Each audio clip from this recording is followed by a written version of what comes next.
Hey YouTube, so it's like 4 a.m. on Sunday the 29th of December. As you can tell, my hair looks like a Brillo pad. It's not been brushed. I literally just woke up to go pee and thought to myself, well, let me make a YouTube video because that's what really stable people do at 4 a.m. So, oh look, you can see the hole in the wall from where I used to hang posters when I was younger. Ha! That's funny. Oh, never mind, it's not a hole, it's a nail. Anyway, I don't know why I was sharing that. I just wanted to kind of give you guys an update, let you know, some good news and bad news. Some that is right down the middle of the road, not good or bad. I don't know if you guys can tell, my face is very, very poofy. What's going on, Callista? Well, let me tell you guys what's going on. I got a couple bits of information. I'm going to try to make it quick, though. First bit of information, and I don't know why this is happening. I am gaining weight. Like, hardcore gaining weight. I'm not talking 5 pounds here and there. I'm talking about I went to the doctor's office, and they are now trying to figure out where this extreme jump in weight is coming from. Because I went and I got weighed, and granted, I know that I didn't take my heart meds, which is like a light water pill type thing. I didn't take that.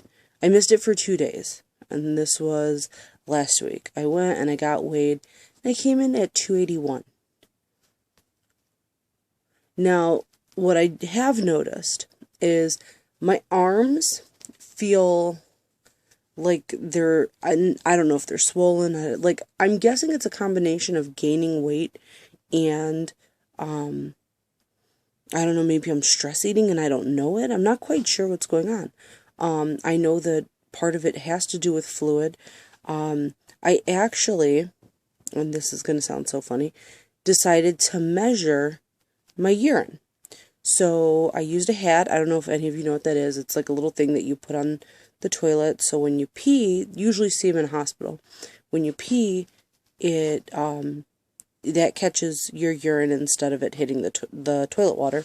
And then I actually bought like a funnel, just like from the dollar store or whatever, and I stuck it into like one of those for like a gallon of milk, and I stuck it on there and just kept measuring my pee. And at the end of like I took a water pill to see, okay, how much fluid am I holding?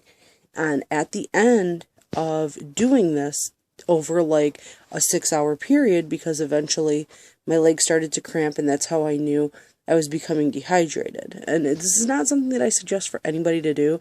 It was my own personal experiment. I'm a little bit of a science geek, but I know from being in the medical field the telltale signs of dehydration and, you know, what's going on. So once, you know, because I was at the point where like my hands were really tight.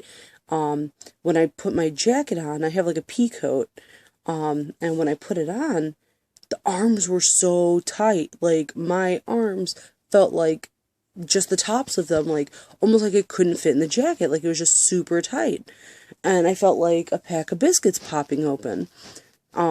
My fingers were extremely swollen. My hands were swollen. My feet were swollen. My calves were insane. Like, I looked like I had lymphedema or something. It was ridiculous. And I hadn't taken my heart med for like 2 days, like I said. So I took my heart med, and I took an additional water pill. I think I took like 20 or 30 milligrams.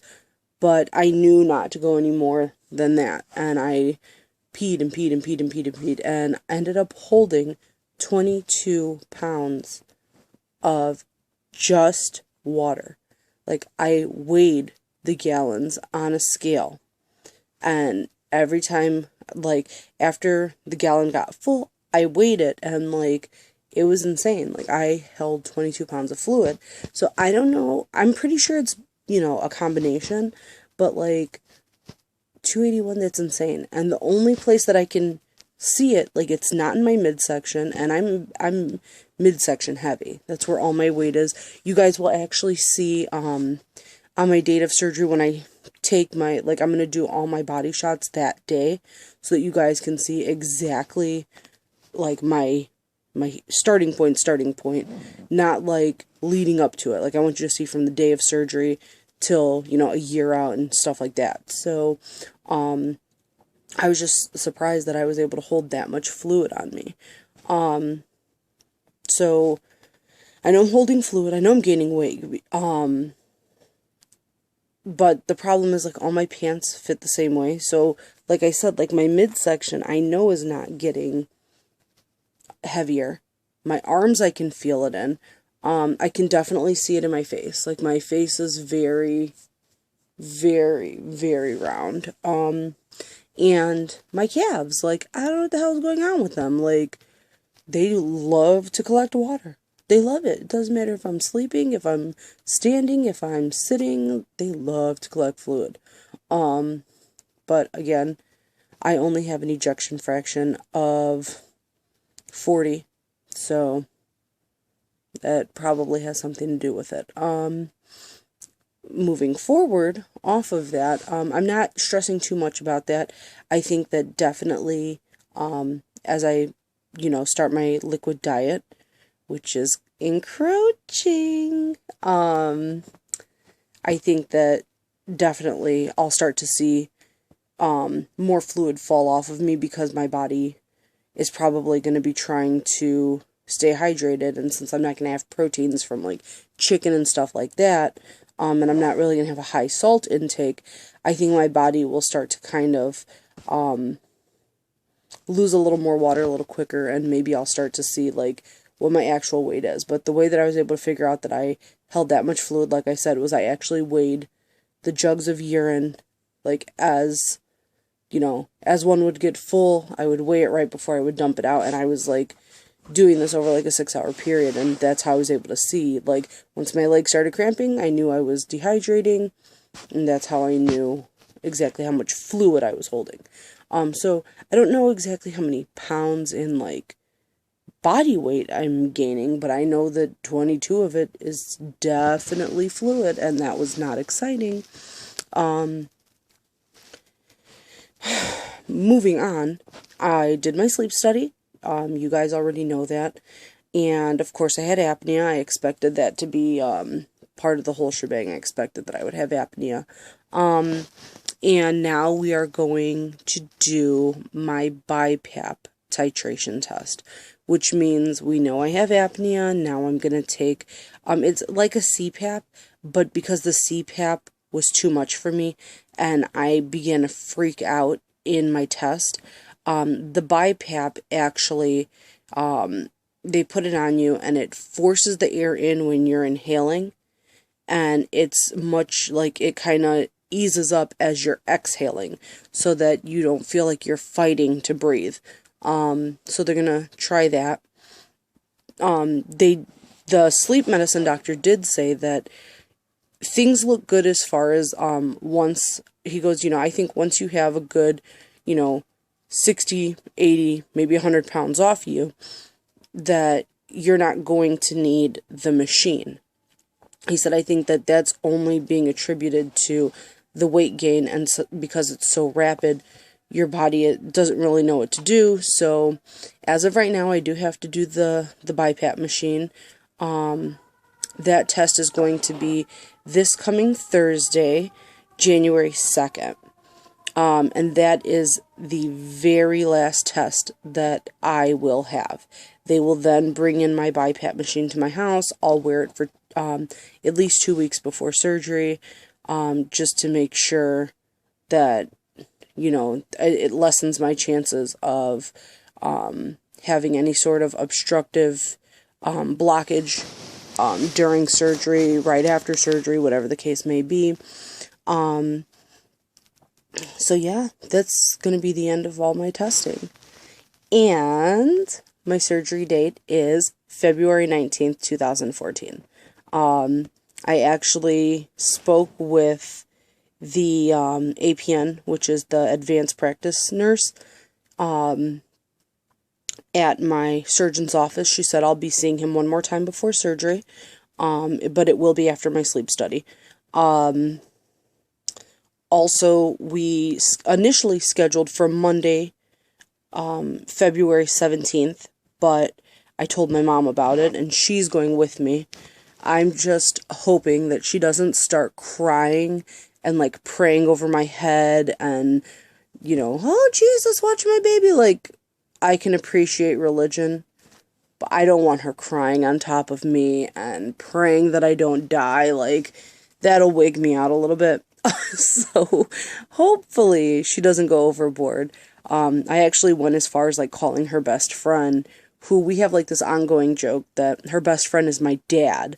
Her best friend's a female. So, like, I always joke around. I'm like, yeah, I got 2 moms. Like, it's an ongoing joke. But I ended up calling her, and I was like, Dad, I want you to come with me to surgery. And she's like, what? And, you know, of course, immediately started defending my mother. And, no, she's going to want to be there. I don't want to do that to her. So I've tried to sit down and talk with my mother and tell her that I don't want her to come. And all last night, I said, you're not coming to my surgery. And even as late as us going to bed, she's screaming at me from her bedroom, and she goes, guess what?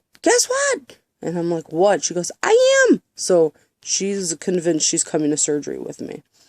I'm just hoping she doesn't get dramatic, that's all. Like, she's not a dramatic person, but I'm her only daughter. I'm her youngest child. It could get a little dramatic. So that is what it is. We'll see what happens. Even if she starts crying over me, well, then she can't be in my pre-op pictures, that's all. I want to try to get my surgeon to take a picture with me, because he's handsome, and he's such a nice guy, and he's got such a great reputation. So I don't know if they'll let us do it in the hospital I work in, because they don't like us to use cameras, but we'll get past that. Anyway, I'm just rambling at this point. So yeah, BiPAP, February 19th is surgery. Again, the reason that, I'm sorry, I just kind of went off on a tangent. The reason that we changed it from February 17th to February 19th is because my mom wanted to make sure that at least 3 or 4 days post-op, she was going to be available to be with me nonstop. So, my surgery will be on a Wednesday, and then she'll have, you know, Wednesday after surgery, Thursday, Friday, Saturday, Sunday to be with me. And then, you know, I should be okay to be on my own. If I'm not, I can always, you know, have one of my family members come by. Also, my cousin lives, like, really close to me, so I could probably go to her house. And she does home care, so her apartment is right downstairs from where she works. So, like, it's literally 10 steps up the stairs if something goes terribly wrong. You know, if I do stay home, my grandmother lives 1 floor down from me. So, I mean, worst case scenario, we gotta call an ambulance because I'm dropping dead, and she knows how to dial 911. She'll be alright. I think that's it, though. I think that's as far as we've gotten. My next video is going to be in like 2 or 3 days. I'm finishing up this sampler pack that I got of protein powder. It's actually not a shake, it's a pure protein. And I just wanted to kind of, you know, I bought the sampler pack and I'm trying it, and it's like all these different flavors of proteins. And I figured that it may be helpful, like, for other people that are going for surgery or have already gone for surgery and still need, like, that little extra bit of protein. Especially people who, you know, obviously a lot of it is sugar-free, low carb, low sodium, and for those people that may or may not have gluten allergies, because it's also gluten-free. So, I'm going to do a review on that. It's not anything that the company paid me for. I actually paid for the samples. And I'm going to be doing it just kind of to help other people out that may or may not want to try it. So, I will talk to you guys later. I hope you have a great New Year's. I'll get back to you guys with my sampler pack video. All right, bye.